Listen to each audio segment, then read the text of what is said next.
Good afternoon and welcome to 365 Days of Amazing Stories with Theo Mayer. Here we are on day 309, and I'm continuing the story of Jullanar of the Sea from 1001 Arabian Nights. Now, where did we leave this story off? King Badir had arrived after his ship had been wrecked. He arrived at this land where above the sea there was a white palace, and he thought that he was saved. He went to the beach and was thinking that he would be able to just climb out of the depths and up onto the land and make his way to the palace and find refuge there. And when he got to the beach, all of these animals, mules and donkeys, horses, goats, they all began to butt at him with their heads and kick at him with their feet. He had to swim around. He found another way in, ended up going to a town that was on the outskirts of this palace. And there he saw an old man that was standing in his shop. And when their eyes met, King Badir thought, certainly this is one person I can trust.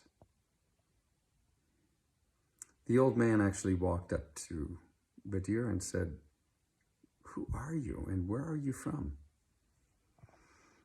And King Badir said, I'm King Badir. I'm the king of Persia, and well, my story is long and involved. And the old man said, come into my shop and tell me. So the old man led Badir into his shop and sat him down in the back of the shop, made some food for him. The two of them sat at a table while Badir told the old man his story. The old man, he said, I'm amazed that you're here, because most people that end up coming here end up being enchanted as one of the animals that tried to keep you from entering. They were trying to do this for your own good, for they did not want you to land, because they feared that you would be treated in the same way that they had. For here, there is an evil enchantress that lives, and though she may toy with a person for a short amount of time, she eventually has her way with them and turns them into a beast of burden, which she then uses however she wishes. All those animals that you saw were once men, like you and me. Well, Badir, when he heard this, he thought to himself and spoke out loud, I have just gone from one enchantress to another. How can this be? I thought I had escaped, but now I find myself perhaps in even a worse state than I was in before. The old man had explained how this enchantress was just so powerful. None would cross her. Now, he had won her respect, for they were equal in power. And so she did not harm him or mess with him in any way. Let him abide to his life in the way he wished. But the old man said, sit by my door and watch the passerbys, but stay here. Here you will be safe. If she respects me, she will not try to take you from me. But sit and watch, and I will claim you as my brother's son.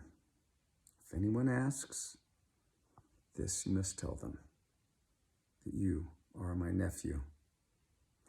And so Badir went to the shop, the edge of the shop that was on the street, and sat down and watched the people as they went by, one after another. There were a lot of people in this town.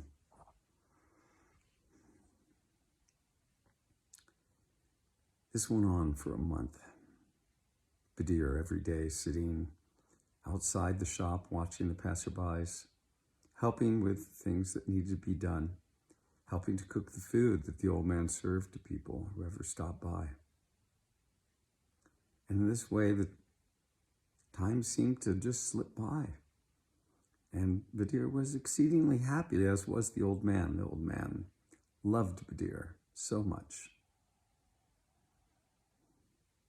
Anyone that asked who this handsome young man was would always get the same response. The old man would tell them, well, this is my brother's son. My brother's son died recently, and so he's come to stay with me. And he, when I die, shall inherit everything that I have. If anybody asked Badir, he said, this is my uncle, my father's brother. And I plan on living with him until he passes.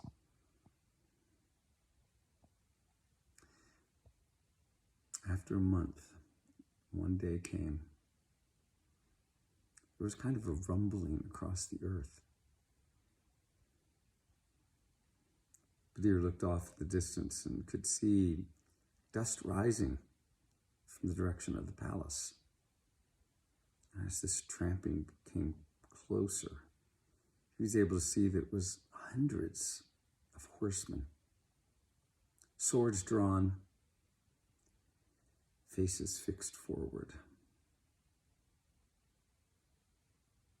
As these passed by the front of the shop, it was followed by 1,000 foot soldiers, spears in their hands, marching in unison. And then after that, there were hundreds of dancing women in their silks and beautiful mantles, flowing hair, and in their midst sat a beautiful woman on a horse. Badir could think nothing other than that this must be the queen, the enchantress. And for now, we'll leave the story here. I wonder what happens when the queen sets her eyes upon the handsome King Badir. Thanks for joining. Have a good rest of your day.